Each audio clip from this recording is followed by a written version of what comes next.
Sammadhidanam, co-presented by Berger Paints, 100 Years of Trust, powered by ICL FinCorp. ICL FinCorp, the intelligent choice. Educational partners, IBIS Group of Educational Institutions. ഇനി കണ്ണടച്ചല്ല, കണ്ണ് തുറന്ന് സ്വപ്നം കാണാം.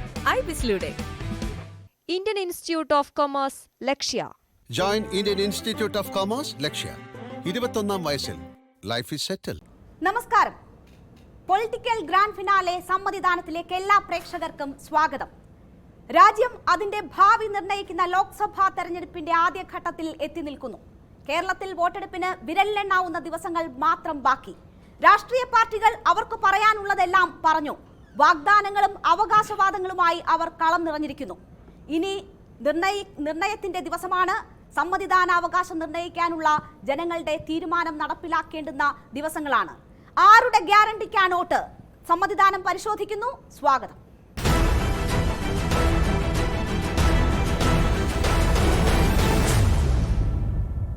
രാഷ്ട്രീയ party പ്രതിനിധികളുണ്ട്. അവരോട് ചോദ്യം ചോദിക്കാനുള്ള അതിഥികളും നമുക്കൊപ്പം ഉണ്ട്. ആർ വി രാജേഷ് കോൺഗ്രസിനെ പ്രതിനിധീകരിച്ച്, ശ്രീ സുരേഷ് CPM-നെ പ്രതിനിധീകരിച്ച്, BG വിഷ്ണു BJP-യെ പ്രതിനിധീകരിച്ച് ഇവരാണ് നമുക്കൊപ്പം ഇന്ന് ചേരുന്നത്. വിഷ്ണുവിൽ നിന്ന് തന്നെ തുടങ്ങാം. വിഷ്ണു, പ്രാഥമികമായി എല്ലാവരും പ്രകടന പത്രികകൾ മുന്നോട്ട് വെച്ചിട്ടുണ്ട്, അവകാശവാദങ്ങൾ ഉണ്ട്. BJP-യുടെ തുടർച്ചയ്ക്ക് ജനങ്ങൾ വോട്ട് ചെയ്യേണ്ടത് എന്തിനാണ് എന്ന് നിങ്ങൾ വിശ്വസിക്കുന്നു? നരേന്ദ്രമോദിയുടെ ഉറപ്പ്, അതാണ് നരേന്ദ്രമോദി രാജ്യത്തെ 140 കോടി ജനങ്ങൾക്ക് നൽകുന്നത്. കാരണം പ്രകടന പത്രികയിൽ കഴിഞ്ഞ തവണ എന്തെല്ലാം പറഞ്ഞുവോ അതെല്ലാം കൃത്യമായി നടപ്പിലാക്കിക്കൊണ്ടാണ് നരേന്ദ്രമോദി സർക്കാർ മുന്നോട്ട് പോകുന്നത്. കഴിഞ്ഞ 10 വർഷം മുമ്പ് നരേന്ദ്രമോദി സർക്കാർ അധികാരത്തിന് മുമ്പ് ഇന്ത്യ സാങ്കേതിക വിദ്യകൾക്കായി മറ്റു രാജ്യങ്ങളെ ആശ്രയിച്ചിരുന്നെങ്കിൽ ഇന്ന് ചന്ദ്രയാൻ പദ്ധതികൾക്കടക്കം മറ്റു രാജ്യങ്ങൾ ഇന്ത്യയെ ആശ്രയിക്കുന്ന സാഹചര്യത്തിലേക്ക് ഭാരതത്തെ എത്തിച്ചേർന്നിരിക്കുന്ന ഒന്നാണ് മോദിയുടെ ഗ്യാരണ്ടി. ഇങ്ങനെ വ്യോമമേഖലയിലായാലും യാത്രാ മേഖലയിലായാലും റോഡ് ഗതാഗതത്തിലും ജലപാതയിലായാലും വ്യോമമേഖലയിലടക്കം രാജ്യം ഇന്ന് ലോകത്തിന് സുപ്രധാനമായ മാറ്റങ്ങൾ വരുത്തിക്കൊണ്ടിരിക്കുന്നു, മാതൃകയായി മാറുന്നു. കേരളത്തിലടക്കം നമ്മുടെ റോഡുകൾ അതിവേഗത്തിൽ വികസിച്ചു. നരേന്ദ്രമോദി സർക്കാരിൻ്റെ 10 വർഷക്കാലമാണ്. വിമാനത്താവളങ്ങൾ കൂടുതൽ വന്നു. എയർപോർട്ടുകൾ, വിഴിഞ്ഞം പദ്ധതി അടക്കം നമ്മുടെ കേരളത്തിലടക്കം യാഥാർത്ഥ്യമാക്കിയത് നരേന്ദ്രമോദി സർക്കാരിൻ്റെ കാലത്താണ്. ഇനി മറ്റൊരു ഘട്ടത്തിലേക്ക് വരുമ്പോൾ എല്ലാ വീടുകളിലും ശുദ്ധജലം എത്തിക്കാൻ വേണ്ടി ജൽജീവൻ മിഷൻ വഴി പദ്ധതി നടപ്പിലാക്കി. പാവപ്പെട്ടവരുടെ വീടുകൾ പൂർത്തീകരിക്കുന്നു. അടുത്ത 5 വർഷത്തിനുള്ളിൽ 3 കോടി ജനങ്ങൾക്ക് കൂടി വീടുകൾ പൂർത്തീകരിക്കാൻ നരേന്ദ്രമോദി സർക്കാർ ഉറപ്പ് പറഞ്ഞിട്ടുണ്ട്. കാരണം കഴിഞ്ഞ പദ്ധതിയിൽ ഞങ്ങൾ പറഞ്ഞതെല്ലാം ഞങ്ങൾ കൃത്യമായി നടപ്പിലാക്കിയിട്ടുണ്ട്. ഇങ്ങനെ ജനങ്ങളുടെ അടിസ്ഥാന ആവശ്യങ്ങളടക്കം ഈ രാജ്യത്തെ ജനങ്ങൾക്ക് എന്തെല്ലാം ആവശ്യങ്ങളുണ്ടോ അതെല്ലാം കൃത്യമായി നരേന്ദ്രമോദി സർക്കാർ നടപ്പിലാക്കുകയാണ് ചെയ്യുന്നത്. തീർച്ചയായും. ശ്രീ ആർ വി രാജേഷ്, എന്തുകൊണ്ട് ജനങ്ങൾ മാറി ചിന്തിക്കണം?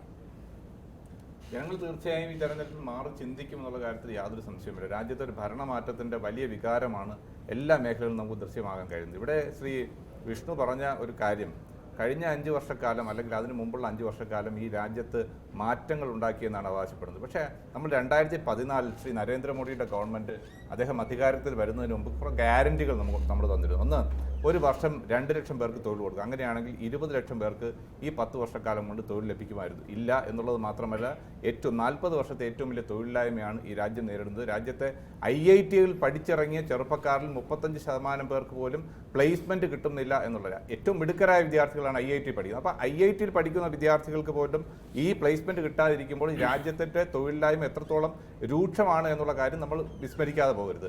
അതോടൊപ്പം തന്നെ പെട്രോളിൻ്റെ വില 50 ആക്കുമെന്ന് പറഞ്ഞു. ആക്കിയിട്ടില്ല എന്ന് മാത്രമല്ല, അന്നത്തെ ഗവൺമെൻറ് കാലഘട്ടത്തിൽ ക്രൂഡ് ഓയിലിൻ്റെ വില $118 നിന്നപ്പോൾ മൻമോഹൻ സിംഗിൻ്റെ ഗവൺമെൻറ് പെട്രോളിനും ഡീസലിനും സബ്സിഡി കൊടുത്ത് വില നിലവാരം പിടിച്ചു നിർത്തിയെങ്കിൽ ഇന്ന് പെട്രോളിൻ്റെ വില എത്ര എത്തിയായി, ഡീസലിൻ്റെ വില എത്ര ഇരട്ടിയായി എന്നുള്ള കാര്യം നമ്മൾ പരിശോധിക്കേണ്ടിയിരിക്കുന്നു. വിലക്കയറ്റം ഏറ്റവും രൂക്ഷമായി നിൽക്കുകയാണ്. ലോകത്തെ ഏറ്റവും കൂടുതൽ വിലക്കയറ്റമുള്ള രാജ്യമായി ഇന്ത്യ മാറിയിരിക്കും എന്നുള്ളതാണ്. അപ്പോൾ തൊഴിലില്ലാത്ത ചെറുപ്പക്കാരുടെ എണ്ണം വർദ്ധിച്ചു. ഈ രാജ്യത്തെ ഗ്യാരണ്ടികളൊന്നും നടപ്പാക്കുന്നില്ല. ഇങ്ങനെ ജനങ്ങളെ പറ്റിക്കാൻ വേണ്ടി മാത്രമാണ് ചില ഗ്യാരണ്ടികൾ എന്ന് പറഞ്ഞ് ജനങ്ങളുടെ മുന്നിൽ. ഈ രാജ്യത്തെ ഒരു കാര്യം, ഏറ്റവും പ്രധാനപ്പെട്ട കാര്യം, ജനങ്ങളുടെ ജീവന് പോലും സ്വത്തിന് പോലും ഒരു ഗ്യാരണ്ടിയും ഇല്ല എന്നുള്ളതാണ് മോഡി ഭരണം 10 വർഷക്കാലം പൂർത്തിയാകുമ്പോൾ നമുക്ക് അനുഭവവേദ്യമാകുന്നത്. അതുകൊണ്ട് ഇപ്പോഴത്തെ ഈ പ്രധാനമന്ത്രി പറയുന്ന ഗ്യാരണ്ടികൾ ഇപ്പോൾ എന്താണ് ശാസ്ത്ര സാങ്കേതിക രംഗത്ത് നേട്ടമുണ്ടാക്കിയെന്നാണ്.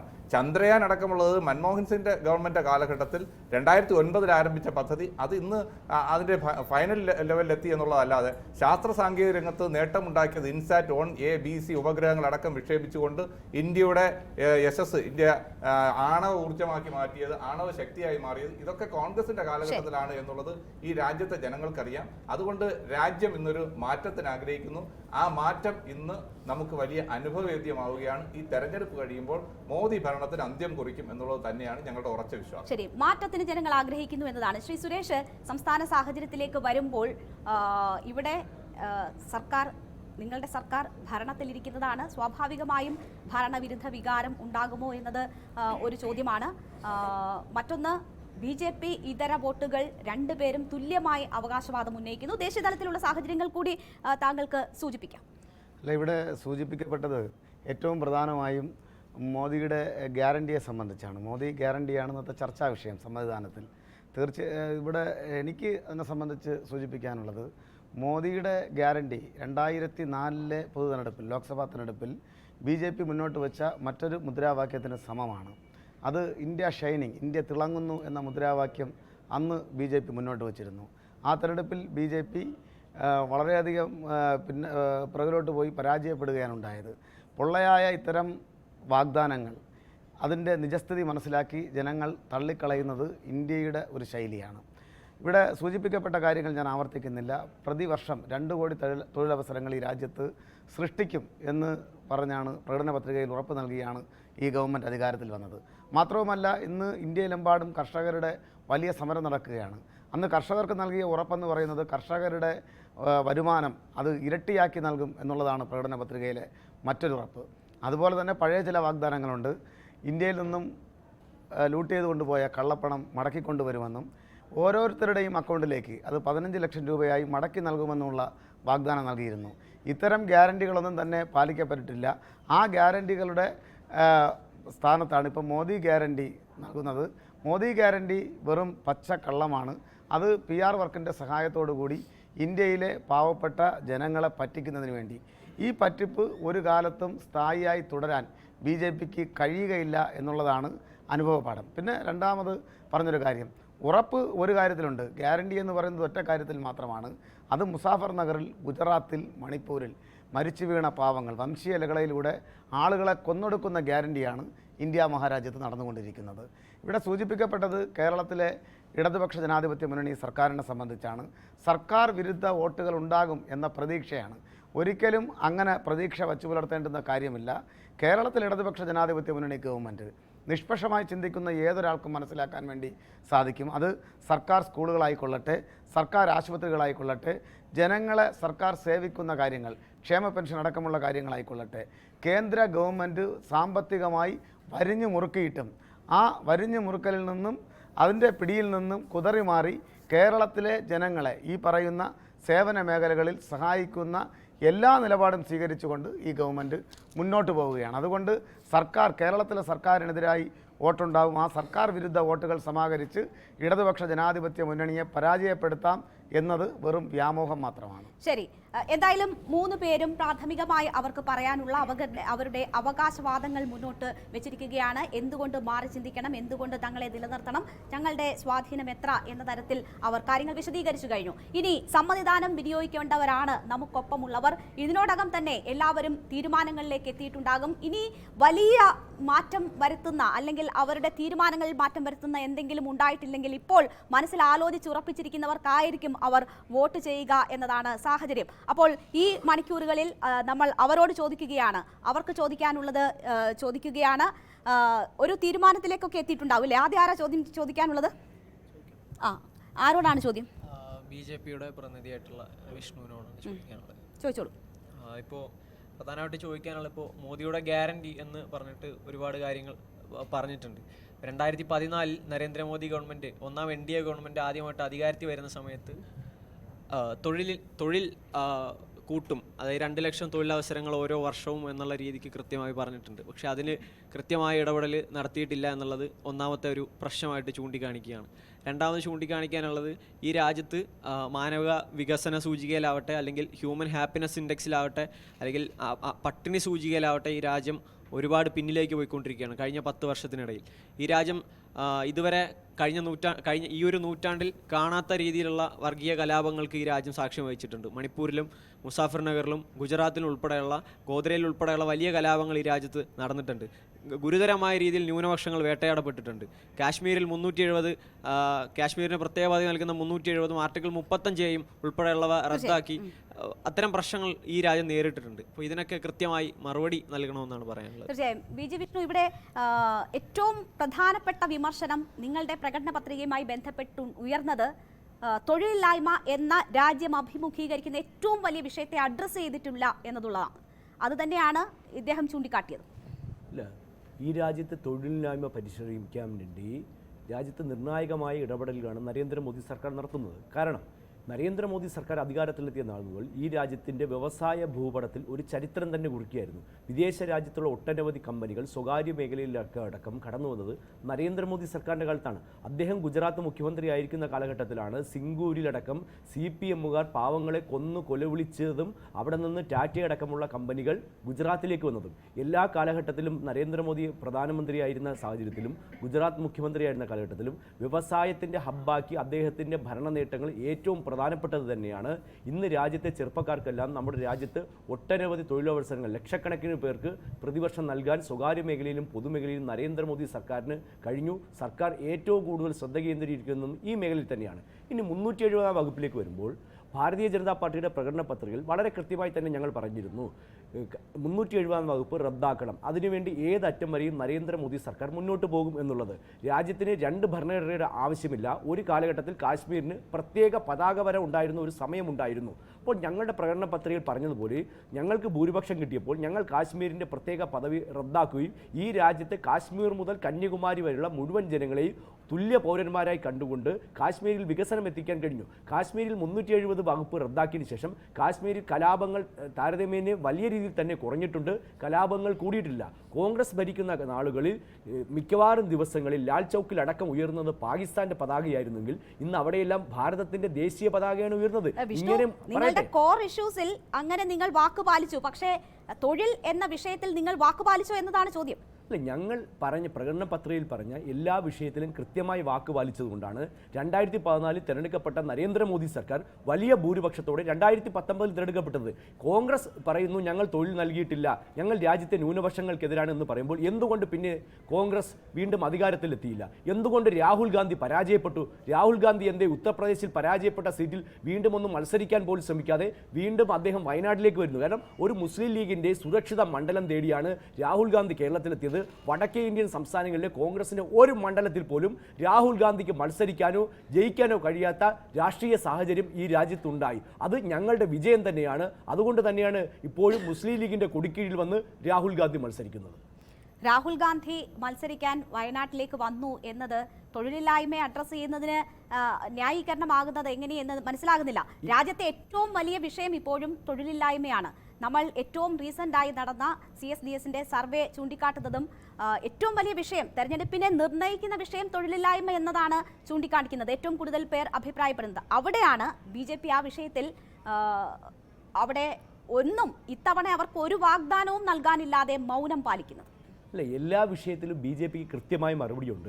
2014 നിന്ന് 2019 നരേന്ദ്രമോദി സർക്കാർ അധികാരത്തിലെത്തുമ്പോൾ ഈ രാജ്യത്തെ ബഹുഭൂരിപക്ഷം വരുന്ന യുവാക്കളുടെ വോട്ടിൽ ലഭിച്ചത് ഭാരതീയ ജനതാ പാർട്ടിക്കാണ്. അതുകൊണ്ടാണ് ഞങ്ങൾക്ക് 300-ലധികം സീറ്റുകൾ നേടി വിജയിക്കാൻ കഴിയുന്നത്.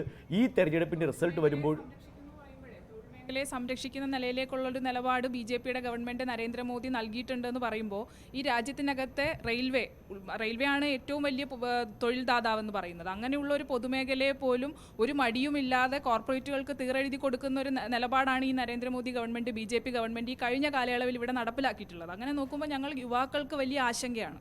ഇപ്പോൾ തന്നെ പ്രകടന പത്രികയെക്കുറിച്ച് ഇവിടെ പറഞ്ഞപ്പോൾ നേരത്തെ തന്നെ BJPയുടെ പ്രതിനിധി സൂചിപ്പിക്കുകയുണ്ടായി, കഴിഞ്ഞ പ്രകടന പത്രികയിൽ പറഞ്ഞിട്ടുള്ള മുഴുവൻ കാര്യങ്ങളും നടപ്പിലാക്കാൻ വേണ്ടി സാധിച്ചു എന്ന്. പ്രതിവർഷം 2 കോടി തൊഴിലവസരങ്ങൾ വെച്ചിട്ട് 10 വർഷം പൂർത്തീകരിക്കുമ്പോൾ 20 കോടി തൊഴിലവസരങ്ങൾ ഈ രാജ്യത്തെ യുവതയ്ക്ക് നൽകണം. പക്ഷേ ചരിത്രത്തിൽ ഒരിടത്തും ഇല്ലാത്തതുപോലെ സെൻറ്റർ ഫോർ മോണിറ്ററിംഗ് ഇന്ത്യൻ എക്കോണമിയുടെ കണക്കുകൾ പരിശോധിച്ച് നോക്കിക്കഴിഞ്ഞാൽ നമുക്കതിനകത്ത് കൃത്യമായി മനസ്സിലാക്കാൻ വേണ്ടി സാധിക്കും. രാജ്യത്തെ തൊഴിലില്ലായ്മ നിരക്കെന്ന് പറയുന്നത് 9% എത്തി നിൽക്കുകയാണ്. അവിടെയാണ് തൊഴിൽ നൽകുന്നതിന് വേണ്ടിയിട്ടുള്ള ഉറപ്പ് ഈ പ്രാവശ്യം ഈ തെരഞ്ഞെടുപ്പിനെ നേരിടുന്ന സമയത്ത് നരേന്ദ്രമോദിയുടെ ഉറപ്പായിട്ട് ഗ്യാരണ്ടി ആയിട്ട് യുവാക്കൾക്ക് BJP നൽകുന്നതെന്നുള്ളതാണ് അതിനകത്ത് ഏറ്റവും വലിയൊരു കാര്യം ഞങ്ങൾക്ക് ചോദിക്കാനുള്ളത്. അതുപോലെ തന്നെ ഇപ്പോൾ ഇവിടെ നിരവധിയായിട്ടുള്ള ആശങ്ക ജനങ്ങളുടെ ഭാഗത്ത് നിന്ന് പറയുമ്പോൾ അവരെ പ്രതിനിധീകരിച്ചുകൊണ്ട് ഞങ്ങൾ ഇവിടെ ഇരിക്കുമ്പോൾ ഞങ്ങൾക്ക് ചോദിക്കാനുണ്ട്. കാര്യം ഇവിടെ തൊഴിലിനെ കുറിച്ച് കഴിഞ്ഞ പ്രകടന പത്രികയിൽ പറഞ്ഞു, പെട്രോൾ ഡീസൽ വില വർധന കുറയ്ക്കുമെന്ന് പറഞ്ഞു, അതുപോലെ തന്നെ പാചകവാതകത്തിന്റെ വില കുറയ്ക്കുമെന്ന് പറഞ്ഞു. ഇതൊക്കെ വലിയ ആശങ്കകളായി ഇന്ന് ജനങ്ങളുടെ ഇടയിൽ തൊഴിലില്ലായ്മയും വിലക്കയറ്റവും അത് തന്നെയാണ് ജനങ്ങളെ ഏറ്റവും അധികം ബാധിക്കുന്ന വിഷയം. അതിൽ തന്നെയാണ്. പക്ഷേ ഇപ്പോൾ ഈ പ്രകടന പത്രികയിൽ പറഞ്ഞിട്ടുണ്ടായിരുന്നു ജലമിഷൻ വഴി ജലവിതരണം കുറച്ചുകൂടി സുതാര്യമായി ജനങ്ങളുടെയൊക്കെ ഇടയിലേക്ക് ജലവിതരണം എത്തുന്നതിനുള്ള തടസ്സം കുറയ്ക്കുന്നതിന് വേണ്ടിയിട്ടുള്ള ശ്രമങ്ങൾ അടുത്ത തെരഞ്ഞെടുപ്പ്, ഈ ഒരു തെരഞ്ഞെടുപ്പ് കഴിഞ്ഞ് ഒരിക്കൽ കൂടി നരേന്ദ്രമോദി ജയിക്കുകയാണെങ്കിൽ, പ്രധാനമന്ത്രി ആവുകയാണെങ്കിൽ നടപ്പിലാക്കുമെന്ന്. പക്ഷെ ഞങ്ങൾക്ക് വലിയ ആശങ്കയാണ്, ഇനി കുടിവെള്ളം കൂടി മുട്ടുന്ന ഒരു സാഹചര്യം BJP വീണ്ടും അധികാരത്തിലേക്ക് വരുമ്പോൾ ഉണ്ടായില്ലേ എന്നൊരു ചോദ്യമാണ് ചോദിക്കാനുള്ളത്. പ്രിയ സഹോദരിയുടെ ആശങ്കകൾക്ക് യാതൊരു അർത്ഥവുമില്ല, അത് അടിസ്ഥാനരഹിതം തന്നെയാണ്. നരേന്ദ്രമോദി സർക്കാർ അധികാരത്തിലെത്തിയപ്പോൾ വളരെ വ്യക്തമായി പറഞ്ഞതാണ് ജനങ്ങളുടെ കുടിവെള്ള പ്രശ്നം പരിഹരിക്കും. ഇന്ന് നഗരത്തിലെയും ഗ്രാമങ്ങളിലെയും എല്ലാ വീടുകളിലും 1 രൂപ പോലും ചെലവില്ലാതെ, 1 പൈസ പോലും ചെലവില്ലാതെ സൗജന്യമായി ജൽജീവൻ മിഷൻ പദ്ധതി വഴി കുടിവെള്ള കണക്ഷൻ വീടുകളിലേക്ക് എത്തിയിരിക്കുകയാണ്. പ്രിയ സഹോദരി, അത് നേരിട്ട് കാണണമെങ്കിൽ ഞങ്ങൾ കാണിച്ചു തരാൻ തയ്യാറാണ്. ജനങ്ങൾ വളരെയധികം ഇതിൽ ഹാപ്പിയാണ്. കാരണം ഇത് ഞങ്ങൾ നേരിട്ട് മനസ്സിലാക്കിയാണ്. ഓരോ വീടുകളിലേക്കും കണക്ഷൻ എത്തുകയാണ്. പദ്ധതി പൂർണ്ണമായി പൂർത്തീകരിച്ചു എന്ന് പറഞ്ഞിട്ടില്ല. പ്രത്യേകിച്ച് കേരളത്തിലടക്കം ഈ പദ്ധതിക്ക് വലിയ തടസ്സമുണ്ടായി. കേന്ദ്ര സർക്കാർ പലതവണ ഇടപെട്ടിട്ടാണ് ഈ പദ്ധതി കേരളത്തിൽ ഇപ്പോൾ മുമ്പോട്ട് പോയിരിക്കുന്നത്. പ്രാഥമികമായി ചർച്ച ചെയ്തത് തൊഴിലില്ലായ്മയും വിലക്കയറ്റവും എന്ന വിഷയമാണ്. അത് തന്നെയാണ് ഈ ചർച്ചയിലും ഏറ്റവും പ്രാധാന്യത്തോടു കൂടി എടുത്തു കാട്ടപ്പെട്ട വിഷയം. അതിനപ്പുറം അഴിമതി എത്രമാത്രം സ്വാധീനം ചെലുത്തും അല്ലെങ്കിൽ ചർച്ചയാകും, അത് ഒരു സമ്മതിദാനം അവകാശം വിനിയോഗിക്കുന്നതിൽ നിർണായകമാകും എന്നത് നമുക്ക് പരിശോധിക്കേണ്ടതുണ്ട്. ചെറിയൊരു ഇടവേളയ്ക്ക് ശേഷം.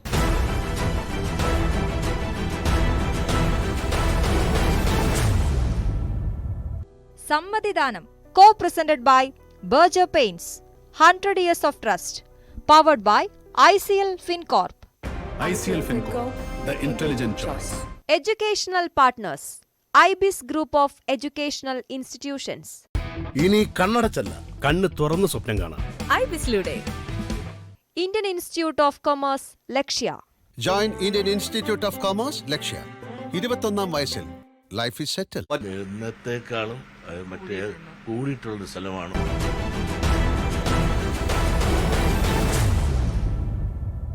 സമ്മതിദാനം co-presented by Berger Paints, 100 years of trust, powered by ICL FinCorp. ICL FinCorp, the intelligent choice. Educational partners, IBIS Group of Educational Institutions. ഇനി കണ്ണടച്ചല്ല, കണ്ണ് തുറന്ന് സ്വപ്നം കാണാം. IBISലൂടെ Indian Institute of Commerce, Lakshya. Join Indian Institute of Commerce, Lakshya. 21ാം വയസ്സിൽ life is settle. Political grand finale സമ്മതിദാനത്തിലേക്ക് വീണ്ടും സ്വാഗതം. ആദ്യഘട്ടത്തിൽ നമ്മൾ ചർച്ച ചെയ്തത് തൊഴിലില്ലായ്മ, വിലക്കയറ്റം തുടങ്ങിയ ഏറ്റവും അടിസ്ഥാനപരമായ പ്രശ്നം, ഈ തെരഞ്ഞെടുപ്പിനെ ഏറ്റവും സ്വാധീനിക്കാൻ പോകുന്ന വിഷയങ്ങൾ തന്നെയാണ് നമ്മളുടെ ഈ ചർച്ചയിലും ഉയർന്നു കേട്ടത്. മറ്റു വിഷയങ്ങൾ എന്തൊക്കെയെന്നത് കൂടി പരിശോധിക്കാം. ചോദ്യങ്ങളിലേക്ക് കടക്കാം. എൻ്റെ ക്വസ്റ്റ്യൻ എന്ന് പറയുന്നത് ഈ കോൺഗ്രസ് പ്രതിനിധിയായിട്ടുള്ള ആളോടാണ്.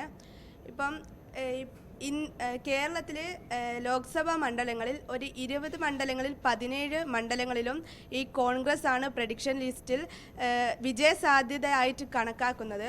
അപ്പോൾ അങ്ങനെ ഒരു സാഹചര്യത്തിൽ ഇപ്പോൾ ജയിക്കുകയാണെങ്കിൽ ഇപ്പോൾ ജനാധിപത്യമായിട്ടുള്ള രാജ്യത്തെ ജനങ്ങൾക്കാണ് ആധിപത്യം. അപ്പം ഈ ആധിപത്യം എന്ന് പറയുന്നത് തന്നെ ഈ പൊളിറ്റിക്കൽ ലീഡേഴ്സ് അവർക്ക് നൽകുന്ന ഈ വാഗ്ദാനങ്ങളിൽ നിന്നും അവർക്ക് നൽകുന്ന സൗകര്യങ്ങളെയും കൂടിയാണ് പറയുന്നത്.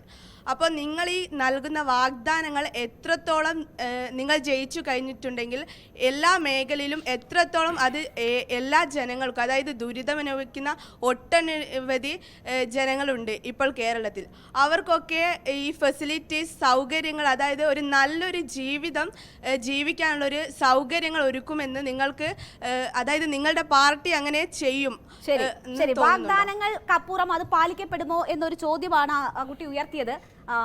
പല വാഗ്ദാനങ്ങളും ഇതിപ്പോൾ എൻ്റേതാണ് ഗ്യാരണ്ടി എന്നതാണ് നരേന്ദ്രമോദി പറയുന്നത്. ഞങ്ങൾ പറയുന്നത് നടത്തുന്നവരാണ്. അതിന് മുന്നിൽ വെക്കാൻ അവരുടെ കോർ അജണ്ടാസ്, രാമക്ഷേത്രം ഉൾപ്പെടെ അവർ പറഞ്ഞത് നടപ്പിലാക്കിയതിൻ്റെ കാര്യം ചൂണ്ടിക്കാണിക്കാനുണ്ട്.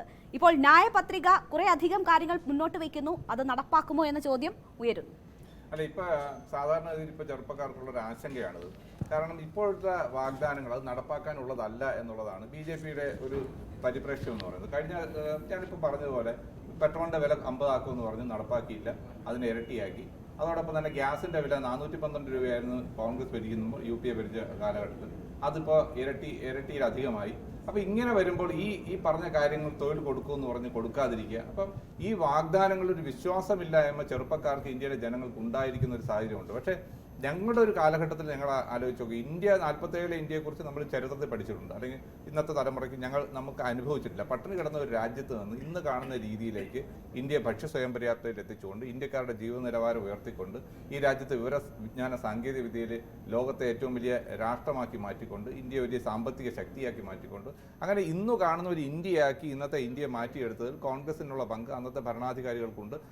ജവഹർലാൽ നെഹ്റു മുതൽ ഉള്ള ഭരണാധികാരികൾ അതിനകത്ത് വഹിച്ചിട്ടുള്ള പങ്ക് നിസ്തുലമാണ് എന്നുള്ള കാര്യം നമുക്ക് വിസ്മരിക്കാൻ കഴിയില്ല. കോൺഗ്രസ് നടത്തിയിട്ടുള്ള കഴിഞ്ഞ ഗവൺമെൻറ് കാലഘട്ടത്തിൽ, UPA ഗവൺമെൻറ് കാലഘട്ടത്തിൽ ഞങ്ങൾ പറഞ്ഞിട്ടുള്ള വാഗ്ദാനങ്ങൾ പൂർണ്ണമായും നടപ്പിലാക്കിയാണ് മുമ്പോട്ട് പോയത്. അത് ഇന്ത്യക്കാരുടെ അടിസ്ഥാനപരമായ, എന്നാൽ അടിസ്ഥാന വർഗത്തിൻ്റെ പോലും മാറ്റത്തിന് വഴിതെളിച്ചു. ഇപ്പോൾ ഗ്രാമപ്രദേശങ്ങളിൽ ജോലിയില്ലാതിരുന്ന പട്ടിണി കിട്ടുന്ന സാധാരണക്കാർക്ക്, സ്ത്രീകൾക്ക് മഹാത്മാഗാന്ധി ദേശീയ തൊഴിലുറപ്പ് പദ്ധതിയിലൂടെ അവർക്ക് തൊഴിൽ കൊടുക്കാൻ കഴിഞ്ഞു എന്നുള്ളത് രാജ്യത്തെ ഒരു വിപ്ലവകരമായ മാറ്റമാണ്. ഭക്ഷ്യസുരക്ഷാ നിയമം കൊണ്ടുവന്നുകൊണ്ട് ജനങ്ങൾക്ക് ഭക്ഷ്യധാന്യം അത് അവകാശമാക്കി മാറ്റിക്കൊണ്ട് നിയമം പാസ്സാക്കുകയും അത് നടപ്പിലാക്കുകയും ചെയ്തു എന്നുള്ളത് അത് ഒരു വിപ്ലവകരമായ മാറ്റമാണ്. അപ്പോൾ അടിസ്ഥാന വർഗത്തിൻ്റെ മോചനമാണ്, അല്ലെ അടിസ്ഥാന വർഗത്തിൻ്റെ ഹാപ്പിനെസ് ആണ്. അതാണിപ്പോൾ ഹാപ്പിനെസ്സിൽ ഇന്ത്യ പിന്നോക്കം പോയിട്ടുള്ളത്. കാരണം അടിസ്ഥാന വർഗത്തിൽ ചിന്തിക്കില്ല, ഉള്ളവനും ഇല്ലാത്തവനും തമ്മിലുള്ള അന്തരം വർദ്ധിച്ചു വരുന്ന ഒരവസ്ഥയാണ് ഇന്ന് ഇന്ത്യയിലുള്ളത് എന്നുള്ളത്. അതുകൊണ്ട് ആ മാറ്റം ഞങ്ങൾ അധികാരത്തിൽ വന്ന കർണാടകയിൽ ഞങ്ങൾ തെരഞ്ഞെടുപ്പ് കാലത്ത് ചില വാഗ്ദാനം കൊടുത്തു. അധികാരത്തിൽ വന്നതിന് ശേഷം ആദ്യത്തെ ക്യാബിനറ്റിൽ അത് പാസ്സാക്കിയെടുത്തു. ആ കാര്യങ്ങൾ നടപ്പാക്കി എന്ന് പറയും. ഇപ്പോൾ കർണാടകയിൽ സ്ത്രീകൾക്ക് ബസ്സിൽ യാത്ര സൗജന്യമാണ്. അതിനെയാണ് ഇപ്പോൾ കുമാരസ്വാമി പോലുള്ള അവിടെ ഇപ്പോൾ BJPയുടെ സഖ്യകക്ഷിയായ വിമർശിച്ചിരിക്കുന്നത്.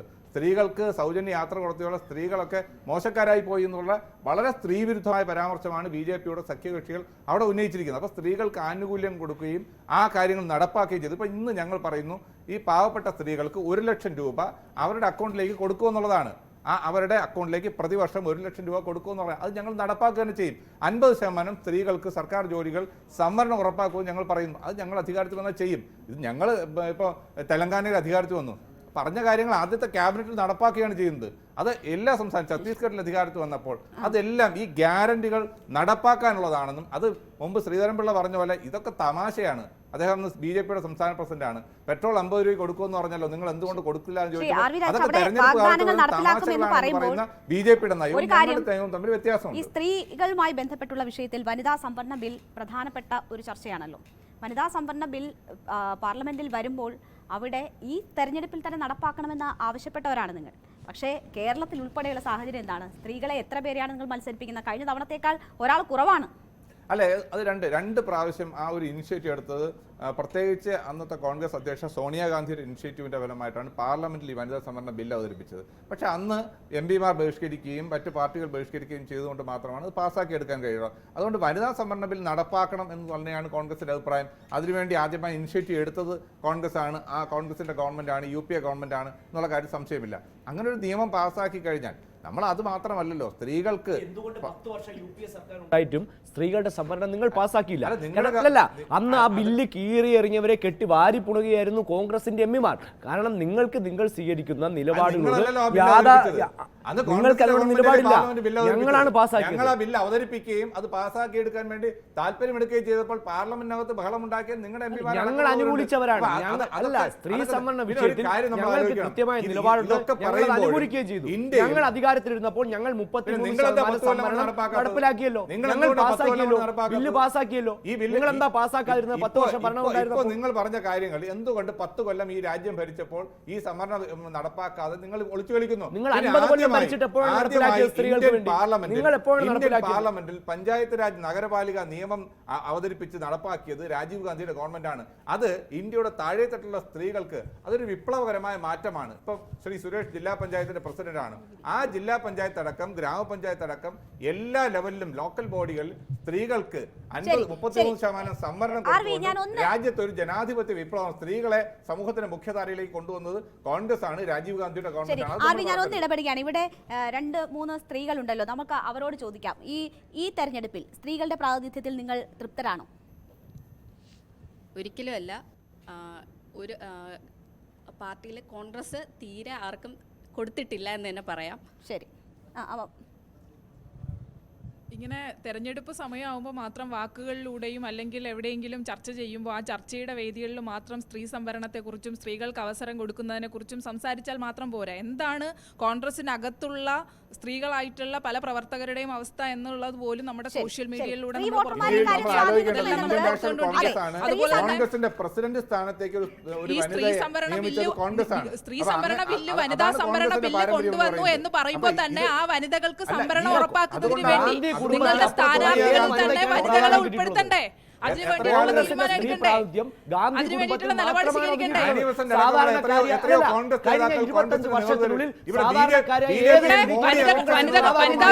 വനിതാ ബില്ല് പാസ്സാക്കുന്നതിന് വേണ്ടിയിട്ടുള്ള നിലപാട് സ്വീകരിച്ചു എന്ന് പറയുമ്പോ ആ വനിതകളെ ഉൾപ്പെടുത്തുന്നതിന് വേണ്ടിയിട്ടുള്ള ഒരു നിലപാട് കൂടി നിങ്ങളുടെ സ്ഥാനാർത്ഥി പട്ടികയിൽ കൊണ്ടുവരണ്ടേ? സംവരണം വേണമോ ബില്ല് വേണമോ എന്നൊരു ചോദ്യം കൂടി ഉണ്ട്. ഇത് യഥാർത്ഥത്തിൽ ശരിക്കും ഇന്ത്യൻ പാർലമെന്റിൽ യഥാർത്ഥത്തിൽ നടന്നിരിക്കുന്നത് സ്ത്രീകളെ കബളിപ്പിക്കലാണ്. ഇത്തരത്തിലൊരു ബില്ല് കൊണ്ടുവരികയും അത് പാസാക്കി എന്ന് രേഖകളിൽ പറയുകയും എന്നാൽ അത് ഈ തെരഞ്ഞെടുപ്പിലോ അടുത്ത തെരഞ്ഞെടുപ്പിലോ പ്രാമുഖ്യമായി അതിവിടെ വരാൻ പോകുന്നില്ല എന്നുള്ളതാണ് വസ്തുത. അതിനു വേണ്ടിയിട്ടുള്ള എല്ലാ കാര്യങ്ങളും BJP ഗവൺമെൻറ് ചെയ്താണ് മുന്നോട്ട് പോകുന്നത്. ഇവിടെ വലിയ വായിൽ സ്ത്രീവാദം പറയുന്ന BJP ദ്രൗപദി മുർമു എന്ന് പറയുന്ന ഇന്ത്യയുടെ പ്രസിഡന്റിനെ ഇന്ത്യയുടെ പാർലമെൻറ്റിൻ്റെ ഉദ്ഘാടന വേളയിൽ മാറ്റി നിർത്തിയാണ് അവിടേക്ക് വന്നത്. അതിനവർ പറയുന്നത് ചാതുർവർണ്ണ വ്യവസ്ഥയിൽ അധിഷ്ഠിതമായിട്ടുള്ള 2 കാര്യങ്ങളാണ്. ഒന്ന്, ദ്രൗപദി മുർമു വിധവയാണ്. 2, അവർ ആദിവാസി ദളിത് വിഭാഗത്തിൽപ്പെട്ടയാളാണ്. ഈ 2 കാര്യങ്ങൾ പറഞ്ഞ് ഒരു വനിതയെ ഇന്ത്യയുടെ പാർലമെന്റിന്റെ ഉദ്ഘാടന സെഷനിൽ നിന്ന് മാറ്റി നിർത്തിയ പാർട്ടിയാണ്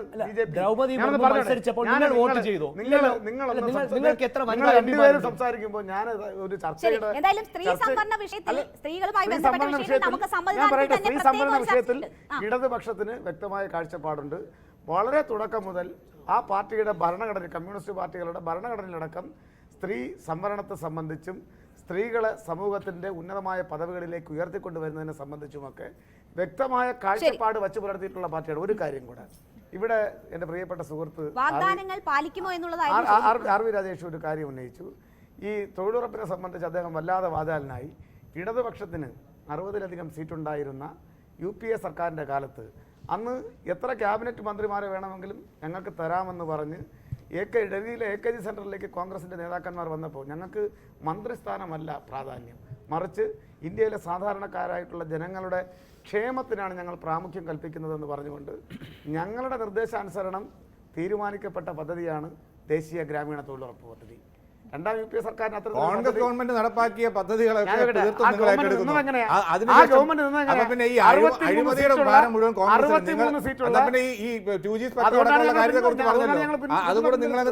അതുകൊണ്ടാണ് നടപ്പാക്കിയ നല്ല കാര്യങ്ങൾ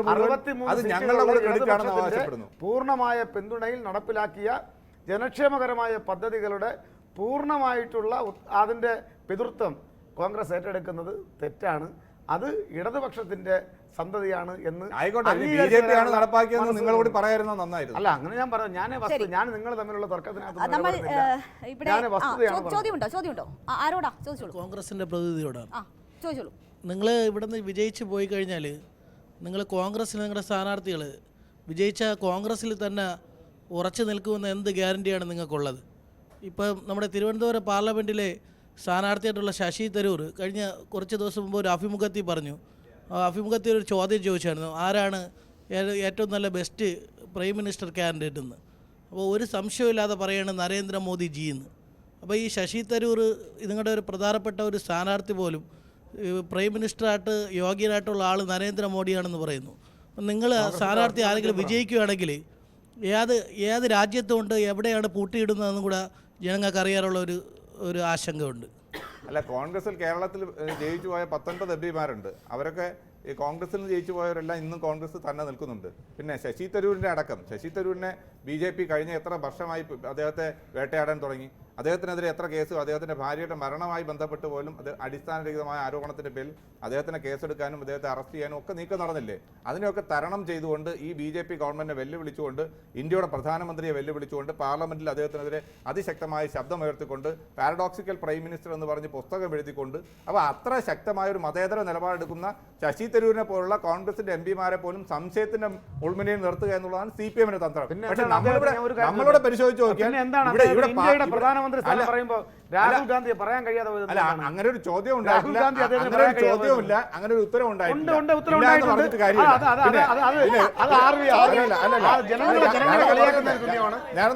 കളിയാക്കുന്നതിന് തുല്യമാണ്. ഈ രാജ്യത്തെ പ്രബുദ്ധരായ ജനങ്ങളെ കളിയാക്കുന്നതിന് തുല്യമാണ്. അങ്ങനെ ഒരു ക്വസ്റ്റ്യൻ ചോദിച്ചിരുന്നു. ആ ക്വസ്റ്റ്യൻ ആൻസറായി അദ്ദേഹം പറഞ്ഞ പേര് നരേന്ദ്രമോദിയുടെ പേരാണ്. അദ്ദേഹത്തിന്റെ പാർട്ടി നേതാവായിട്ടുള്ള രാഹുൽ ഗാന്ധിയുടെ എന്തായാലും ഇന്ന് രാഹുൽ ഗാന്ധിയുടെ ഗവൺമെന്റ് ഉണ്ടാക്കാൻ വേണ്ടിയാണ് തരൂരടക്കമുള്ള കോൺഗ്രസ് MPമാർ ആ കാര്യത്തിൽ ഒരു സംശയമില്ല. പിന്നെ ഇവിടെ പാർട്ടി വിട്ടു പോയ ആളുകളെ കുറിച്ച് പറയുകയാണെങ്കിൽ ആദ്യം പോയത് കേരള നിയമസഭയിൽ MLA ആയിരുന്ന CPM-ന്റെ ഇടതുപക്ഷ പിന്തുണയോടെ ജയിച്ച ഒരു MLA ആണ് ആദ്യം CPM. ഇപ്പൊ തന്നെ അദ്ദേഹം പോയി കേന്ദ്രമന്ത്രിയായി, അത് മറന്നു പോകരുത്. മന്ത്രിയാണ് വയനാട് മന്ത്രിസഭയിൽ മന്ത്രിയാണ് ശിവദാസ മേനോൻ, അദ്ദേഹം വിശ്വനാഥ മേനോൻ. അദ്ദേഹം പോയത് BJP-യിലേക്കാണ്. BJP സ്ഥാനാർത്ഥിയെ ഇപ്പൊ അവിടെ മലനിരകൾ, ഇടുക്കി മലനിരകൾ, മൂന്നാറിലെ MLA ആയിരുന്ന ഒരു കാര്യം, കോൺഗ്രസിന് കേരളത്തിൽ 4 മുഖ്യമന്ത്രിമാരുണ്ടായിരുന്നത്. R Shankar, K Karunakaran, Oommen Chandy, AK Antony. ഈ 4 പേരിൽ 3 പേരുടെയും മക്കൾ ഇന്ന് എവിടെയാണ്? ആർ ശങ്കറിന്റെ മകൻ മോഹൻ ശങ്കർ BJP-യിലാണ്, പത്മജ BJP-യിലാണ്, അനിൽ ആന്റണി BJP-യിലാണ്. ഇനി പോകാനുള്ളത് ഉമ്മൻചാണ്ടിയുടെ മകൻ മാത്രമാണ്. ഇത്തരം വസ്തുത നമ്മുടെ മുമ്പ് നിൽക്കുമ്പോൾ ഏതെങ്കിലും പേരുകൾ ഏറിൽ നിൽക്കുന്ന ആളുകളുടെ പേരുകൾ അതിലൊന്നും കടന്നു പോകുന്ന പ്രസ്ഥാനമല്ല. വസ്തുതയായും കള്ളക്കഥകളായും നിലനിൽക്കും. നിൽക്കുന്ന ആളാണോ CPM-ന്റെ? ഇപ്പൊ ബംഗാളിലെ പാർട്ടി മുഴുവൻ ഒടിച്ചു പോയി, BJP-ലേക്ക് പോയത്, പാർട്ടി ഉൾപ്പെടെ പോയത്. ആ മുഖ്യമന്ത്രി അടക്കം CPM കൊടുത്താണ് BJP മുഖ്യമന്ത്രി സ്ഥാനാർത്ഥി അടക്കം MLA-മാരെ അടക്കം. ബംഗാളിന്റെ കാര്യം പറഞ്ഞത് കൊണ്ട് ഒരു വരി, ബംഗാളിൽ CPM-ഉം കോൺഗ്രസും ഒരു മുന്നണിയായിട്ടാണ് മത്സരിക്കുന്നത്. 23 സീറ്റിൽ കോൺഗ്രസ്, CPM അനുവദിച്ച് നൽകിയ 23 സീറ്റിൽ കമ്മ്യൂണിസ്റ്റ് പാർട്ടി, CPM അനുവദിച്ച് നൽകിയ 12 സീറ്റിൽ കോൺഗ്രസ്.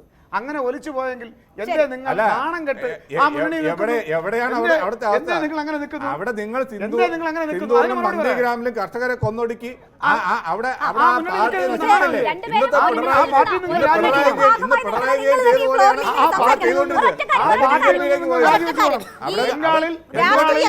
ഇടതുപക്ഷം കനിഞ്ഞു നൽകിയ 12 സീറ്റിൽ നൽകണ്ട. അങ്ങനെയാണ്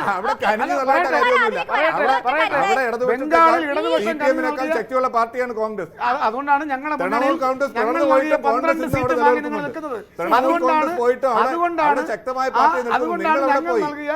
12 സീറ്റ് 23 സീറ്റിൽ ഇടതുപക്ഷം മത്സരിക്കും. അതൊക്കെ കോൺഗ്രസ് ഔദാര്യമാണെന്ന്. ഈ രാജ്യത്ത് ഒരു മതേതര ഗവൺമെന്റ് ഉണ്ടാക്കാൻ നിങ്ങളെ പോലെ BJP-യുടെ പുറകെ പോകാതിരിക്കാൻ വേണ്ടി അവിടെ അത് കോൺഗ്രസ് ചെയ്ത ഔദാര്യമാണ്. രാജ്യത്ത് ഒരു മതേതര ഗവൺമെന്റ് ഉണ്ടാക്കണം. മതേതര ഗവൺമെന്റ് ഉണ്ടാക്കാൻ വേണ്ടിയിട്ടാണ് പരിശ്രമിക്കുന്നതെങ്കിൽ ഈ കഴിഞ്ഞ നാളുകളിൽ ഈ രാജ്യത്തിനകത്ത് ജനാധിപത്യത്തെയും ഭരണഘടനയെയും അവഹേളിക്കുന്ന സാഹചര്യങ്ങൾ നിരവധി തവണ ഈ രാജ്യം നേരിടേണ്ടി വന്നിട്ടുണ്ട്. അപ്പോഴൊക്കെ എന്തുകൊണ്ടാണ് കോൺഗ്രസ് മൗനം പാലിച്ചത് എന്ന് കൂടി കോൺഗ്രസ് മൗനം പാലിച്ചത്? കോൺഗ്രസ് പാർലമെന്റിനകത്ത് ശക്തമായി ആരാ ശബ്ദിച്ചത്? പുതിയ പാർലമെന്റിന്റെ ഉദ്ഘാടന വേളയിൽ രാഷ്ട്രപതിയെ പോലും മാറ്റി നിർത്തിക്കൊണ്ട് ഇന്ത്യയുടെ പ്രധാനമന്ത്രി ഭരണഘടനയ്ക്ക് പകരം ചെങ്കോലും ഉയർത്തിപ്പിടിച്ചുകൊണ്ട് നിന്ന സാഹചര്യത്തിൽ കോൺഗ്രസ് മിണ്ടിയില്ല. കോൺഗ്രസ് മൗനം പാലിച്ചു. എന്തുകൊണ്ട് മൗനം പാലിച്ചു? അതിന് മറുപടി പറയണ്ടേ? ഇന്ത്യയുടെ മതേതരത്വത്തെ ഊട്ടി ഉറപ്പിക്കാനാണ് ഞങ്ങൾ നിലകൊള്ളുന്നത് എന്ന് പറയുമ്പോൾ അവിടെ കോൺഗ്രസ് നിരന്തരമായി കോൺഗ്രസ് ഇവിടെ ഔദാര്യം കാണിക്കുന്നത്. ഇവിടെ ബാക്കിയുള്ള കക്ഷികളാണ് കോൺഗ്രസിന്റെ ഔദാര്യം. ഇവിടെ പഞ്ചാബ്, ഇവിടെ ഡൽഹി എടുത്ത് നോക്കിയത് അവിടുത്തെ PCC നേതൃത്വത്തിൻ്റെ പരാതിയാണ് ആദ്യമേ അവിടെ മനോജ് സിസോയ്ക്കെതിരെയും അരവിന്ദ് കെജ്രിവാളിനെതിരെ പരാതി. എന്നിട്ട് ഒരു ഇതുമില്ലാതെ വിശാലമായ ഇത് കാണിച്ചിട്ടാണ് അരവിന്ദ് കെജ്രിവാൾ ആരെടുത്ത് സഖ്യം വന്നത്? കോൺഗ്രസിൻ്റെ അടുത്ത് സഖ്യം വന്നത്. ഈ ഷീലാ ദീക്ഷിതിനെ പുറത്താക്കിയാണ് അവിടെ ആദ്മി വന്നത്. ഇവിടെ ബംഗാളിലെ അവസ്ഥ എപ്പോഴും ഉളുപ്പില്ലാതെ നന്ദിഗ്രാം എന്ന് പറയുന്നത്. അവിടുത്തെ വിശാലമായ സാഹചര്യം CPM കോൺഗ്രസിൽ ഒരുമിച്ച് നിൽക്കുന്നു. നിങ്ങളുടെ തന്നെ ലോക്സഭയുടെ നേതാവ് അധിർ ചൗധരി തന്നെ ആരുടെ കൂടെ നിൽക്കുന്നു? അവിടുത്തെ CPM-നോട് നിൽക്കുന്നു. എന്നിട്ട് ഇവിടെ ഉളുപ്പില്ലാതെ ഇവിടെ വന്ന് നിൽക്കുന്നു. ഇപ്പം ഞങ്ങളുടെ തന്നെ ഗതികേടാണ് ആരുടെ ഇവിടുത്തെ CPM-ലെ ഇവിടുന്ന് ഇനി ഒരു MP അവിടെ ചെന്ന് കഴിഞ്ഞാൽ കോൺഗ്രസിന്റെ പുറകെ പോകുന്നു. അല്ല നിങ്ങളുടെ ആയ മേന്മ കണ്ടിട്ടല്ല ഇവിടെ കോൺഗ്രസ് ഇൻട്രോഡക്ഷനിൽ പറഞ്ഞല്ലോ ഇവിടെ ഒരു മാറ്റം വരുന്നു. നിങ്ങളുടെ ആരുടെ വിശാലമായ ഒരു കാഴ്ചപ്പാടിന്റെ നിങ്ങൾ ഹിന്ദുത്വത്തെ നോർമലൈസ് ചെയ്തുകൊണ്ടാണ് ഇവിടെ ശബരിമല എന്തോ വിഷയം ഉണ്ടെന്ന് പറഞ്ഞുകൊണ്ട് ഇവിടെ ഡൽഹിയിൽ ഗാന്ധിജിയുടെ പ്രതിമയുടെ മുമ്പിലായാലും ഇവിടെ മറ്റേ പള്ളിയുടെ ഇഷ്യൂ വന്നപ്പോൾ ലീഗുകാർ മാത്രമേ അവിടെ ഉണ്ടായിരുന്നുള്ളൂ. ഇപ്പം തന്നെ ലീഗുകാരുടെ കൊടിയാൽ ആത്മാഭിമാനം പണയം വെച്ചിട്ടാണ് കോൺഗ്രസിന് വേണ്ടി അവരുണ്ടല്ലോ balloon വീർപ്പിച്ച് കളിച്ചുകൊണ്ടിരിക്കുന്നത്.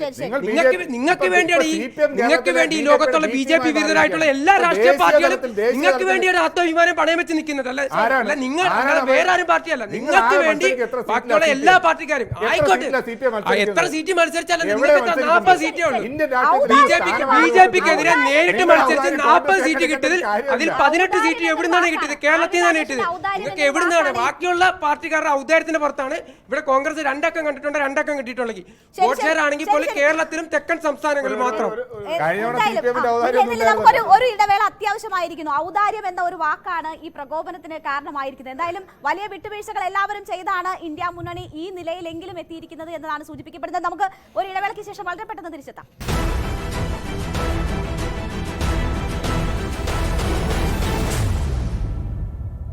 സമ്മതിദാനം co-presented by Berger Paints, 100 years of trust, powered by ICL FinCorp. ICL FinCorp, the intelligent choice. Educational partners, IBIS Group of Educational Institutions. ഇനി കണ്ണടച്ചല്ല, കണ്ണ് തുറന്ന് സ്വപ്നം കാണാം.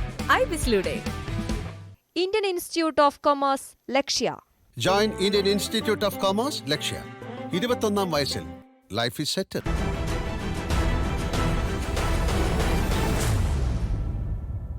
സമ്മതിദാനം co-presented by Berger Paints, 100 years of trust, powered by ICL FinCorp. ICL FinCorp, the intelligent choice. Educational partners, IBIS Group of Educational Institutions. ഇനി കണ്ണടച്ചല്ല, കണ്ണ് തുറന്ന് സ്വപ്നം കാണാം. IBIS-ലൂടെ Indian Institute of Commerce, Lakshya. Join Indian Institute of Commerce Lakshya. 21ാം വയസ്സിൽ life is settle. Political grand finale സമ്മതിദാനത്തിലേക്ക് വീണ്ടും സ്വാഗതം. ഇലക്ട്രൽ ബോണ്ട് എന്നുള്ള വിഷയം അത് കേരളത്തിന്റെ തെരഞ്ഞെടുപ്പിനെ ആ രീതിയിൽ തന്നെ സ്വാധീനിക്കും എന്ന് കരുതുന്നുണ്ടോ? ഈ അവസാന നിമിഷം കർത്തയെ ചോദ്യം ചെയ്യുന്നത് ഉൾപ്പെടെയുള്ള കാര്യങ്ങളും ചൂണ്ടിക്കാട്ടി. അപ്പോൾ അഴിമതി ജനങ്ങൾ അത് നോക്കിക്കണ്ട് ഒരു വോട്ട് പാറ്റേണിലേക്ക് പോകുമോ? തീർച്ചയായിട്ടും. ഇലക്ട്രൽ ബോണ്ട് എന്ന് പറയുന്നത് ഈ രാജ്യം കണ്ടതിൽ വെച്ചിട്ടുള്ള ഏറ്റവും വലിയ അഴിമതികളിൽ ഒന്ന് തന്നെയാണ് വിശേഷിപ്പിക്കുന്നത്. അപ്പോൾ സ്വാഭാവികമായിട്ടും പൊതുജനം അത് വിലയിരുത്തുന്നതിന്റെ ഭാഗമായിട്ട് തന്നെ തെരഞ്ഞെടുപ്പിന് അത് വലിയ രീതിയിൽ സ്വാധീനിക്കും. അതോടൊപ്പം തന്നെ പ്രധാനമായിട്ട് സ്വാധീനിക്കാൻ സാധ്യതയുള്ള ഒരു കാരണം എന്ന് പറഞ്ഞാൽ ഈ ഘട്ടത്തിൽ പ്രതിപക്ഷം എങ്ങനെയാണ് ഇതിനെ നോക്കിക്കണ്ടെന്നുള്ളൊരു ചോദ്യമുണ്ട്. പ്രതിപക്ഷം എങ്ങനെ നോക്കിക്കണ്ടു? അപ്പോൾ ഇലക്ട്രൽ ബോണ്ട് അഴിമതി ഇന്നലെ രാഹുൽ ഗാന്ധിയും ഒക്കെ അത് ഉന്നയിച്ചു. അത് സംസ്ഥാനം ആ രീതിയിൽ ചർച്ച ചെയ്യുമോ? അത് ഒരു വോട്ടിംഗ് പാറ്റേണിനെയൊക്കെ സ്വാധീനിക്കുമോ? പക്ഷേ ആ അഴിമതി സ്കാമാണ്. കാര്യം എന്ന് വെച്ച് കഴിഞ്ഞാൽ ഈ നിങ്ങൾ ഇതിൻ്റെ റെക്കോർഡ്സ് പരിശോധിച്ചാൽ മാത്രം മതി. ഇലക്ട്രൽ ബോണ്ടിൽ വന്നിരിക്കുന്ന ഫണ്ട് എന്ന് പറയുമ്പോൾ BJP ആരെയൊക്കെ സ്കോൾഡ് ചെയ്തിട്ടുണ്ടോ അവരെല്ലാം കൊടുത്തിരിക്കുന്ന ഫണ്ടാണ് ഇതിനകത്ത് കാണുന്നത്. ഇതാണ് എനിക്ക് പറയാനുള്ളത്. ഇത് തന്നെയാണ് ജനത്തിന് മനസ്സിലായിട്ടുള്ളതും ഈ വോട്ട് ഇതിനകത്ത് കറക്റ്റായിട്ട് വന്നിരിക്കും. അഴിമതിക്കെതിരെ എന്ന് പറയുമ്പോൾ ഇക്കാര്യങ്ങൾ ജനം കാണുന്നുണ്ട്. അല്ല, ജനങ്ങൾക്ക് മുന്നിൽ ഞങ്ങളെല്ലാം സുതാര്യമായി തന്നെയാണ് ചെയ്തത്. കോൺഗ്രസ് ഉൾപ്പെടെ എല്ലാ രാഷ്ട്രീയ പാർട്ടികളും ഇലക്ട്രൽ ബോണ്ട് വഴി പണം സ്വീകരിച്ചിട്ടുണ്ട്. ഞങ്ങൾക്ക് ജനങ്ങളോട് യാതൊന്നും മറയ്ക്കാനില്ല.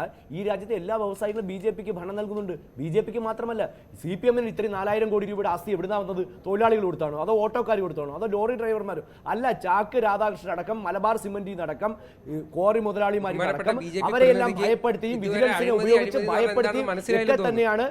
ഞാൻ പറയട്ടെ, ഇവിടെ വിജിലൻസിനെ ഉപയോഗിച്ച് ഒക്കെ ഭയപ്പെടുത്തി തന്നെയാണ് കേരളത്തിൽ CPM പണം സ്വരൂപിച്ചത്.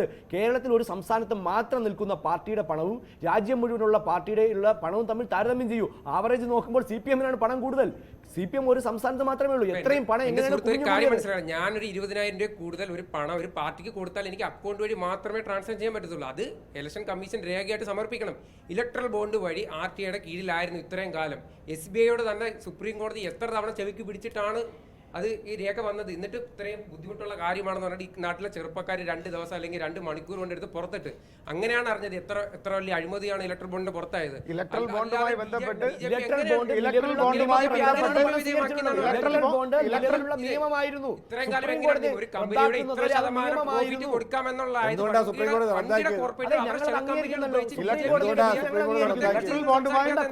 ബോണ്ടുമായി ബന്ധപ്പെട്ട് വന്ന ഡാറ്റ അന്തസ്സായി ഞങ്ങൾക്ക് പറയാൻ പറ്റും. CPM-ഉം CPI-യും ₹1 പോലും ഇലക്ട്രൽ ബോണ്ടിനത്തിൽ ആ അഴിമതിയിൽ പങ്കാളിയായിട്ടില്ല. ഒരു രൂപ പോലും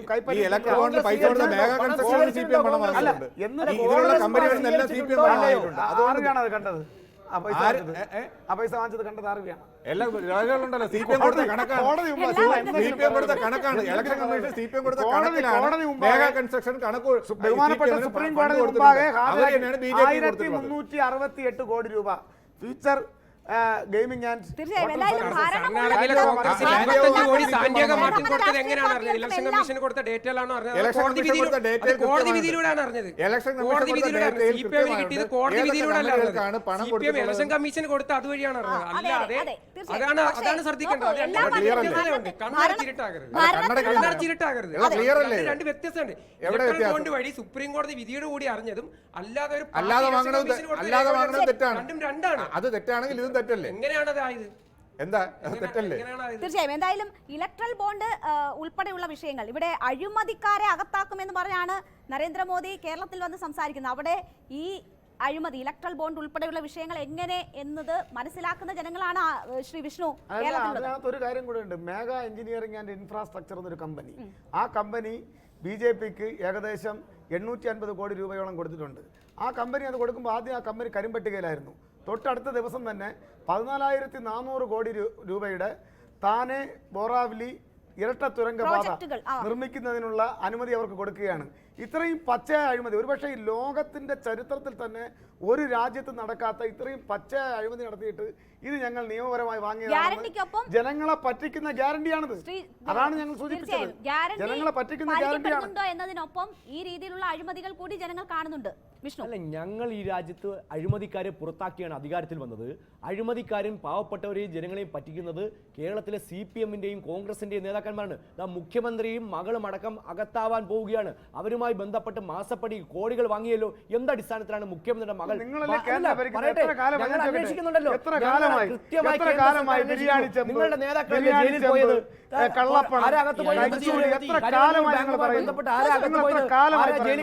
ശിവശങ്കർ എവിടെയാ ജോലി ചെയ്തത്?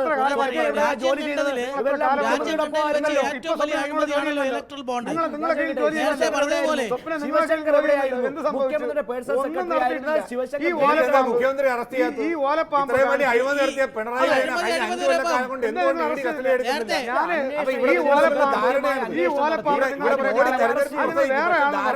പിണറായി വിജയന്റെ അടുത്ത് ഈ ഓലപ്പാമ്പ്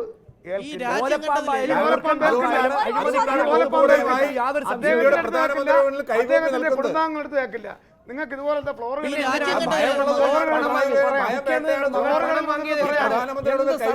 മുഖ്യമന്ത്രിയുടെ മകൾ അവിടെ വ്യക്തമായി പറഞ്ഞു.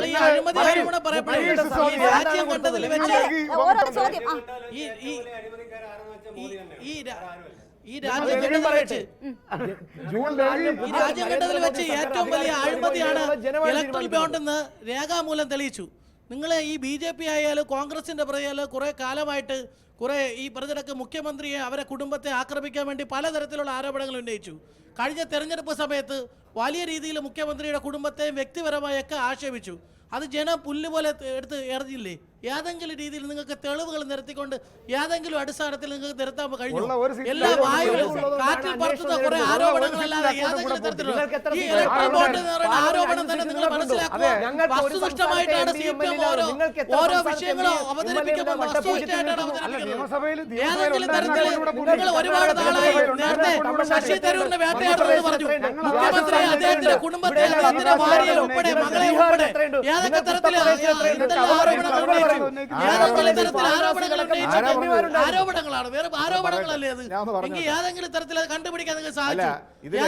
അത് കേരളത്തിലെ വിദ്യാസമ്പന്നരായിട്ടുള്ള ജനം ഒരു ജുഡീഷ്യൽ ബോഡിയായ ഇൻകം ടാക്സ് ഇന്ററിംഗ് സെറ്റിൽമെന്റ് ബോർഡാണ് മുഖ്യമന്ത്രിയുടെ മകൾ വീണ വിജയൻ 1,72,000 രൂപ കൃത്യമായി മാസാമാസം കർത്തയുടെ കരിമണൽ കർത്തയുടെ കമ്പനിയിൽ നിന്ന് വാങ്ങിക്കൊണ്ടിരിക്കുന്നത് തെളിയിക്കപ്പെട്ടതാണ്. അതാരും മറച്ചു വെച്ചിട്ടൊന്നും കാര്യമില്ല. ഇത് അവർ കൊടുത്ത കണക്കാണ്, അത് രേഖാമൂലമുള്ളതാണ്, ഒരു ജുഡീഷ്യൽ പോസ്റ്റിലാണ്. ഇപ്പൊ അതിനെക്കുറിച്ച് ഇപ്പം പ്രധാനമന്ത്രി ഇവിടെ വന്ന് വാദോരാതെ പ്രസംഗിക്കുന്നു, കരിവന്നൂരിലെ കേസ് പറയുന്നു, മുഖ്യമന്ത്രി. പക്ഷേ ഇതിലൊന്നും ഒറ്റ കേസിൽ ഇവിടെ ധാരണയുടെ പുറത്ത് എന്തുകൊണ്ട് അറസ്റ്റ് ചെയ്യുന്നില്ല?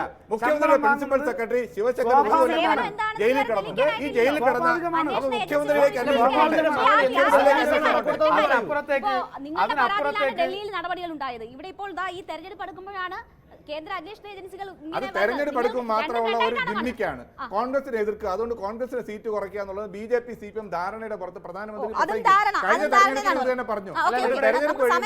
എന്തായാലും ഇന്ത്യ മതേതര രാഷ്ട്രമായി തുടരണം എന്നതാണ് CSDS സർവേയിൽ ഏറ്റവും കൂടുതൽ ആളുകൾ 79% പേരും ആഗ്രഹിക്കുന്നതും അത് തന്നെയാണ്. എന്തായാലും ആ കാര്യങ്ങളിലൊക്കെ ഉള്ള വിഷയങ്ങൾ നമ്മൾ തെരഞ്ഞെടുപ്പിൽ കേരളത്തിൽ എന്തായാലും ചർച്ച ചെയ്യും എന്ന കാര്യത്തിൽ യാതൊരു സംശയവുമില്ല. തൊഴിലില്ലായ്മ, വിലക്കയറ്റം എന്ന ജനങ്ങളെ ഏറ്റവും കൂടുതൽ ബാധിക്കുന്ന വിഷയം, അതിനോടൊപ്പം തന്നെ ഇപ്പോൾ ഉയർന്ന അഴിമതിയായാലും മറ്റ് ഭരണഘടനയുടെ സംരക്ഷണമായാലും ഇന്ത്യ എന്ന രീതിയിൽ നിലനിൽക്കേണ്ടുന്ന വിഷയമായാലും ഒക്കെ ചർച്ച ചെയ്ത് ജനങ്ങൾ അവരുടെ സമ്മതിദാനാവകാശം വിനിയോഗിക്കുമെന്ന കാര്യത്തിൽ സംശയമില്ല. നമുക്ക് കാത്തിരിക്കാം അതിനായി. ഇവിടെ പൊളിറ്റിക്കൽ ഗ്രാൻഡ് ഫിനാലെ സമ്മതിദാനം ഇന്നിവിടെ പൂർണ്ണമാകുന്നു. നമസ്കാരം.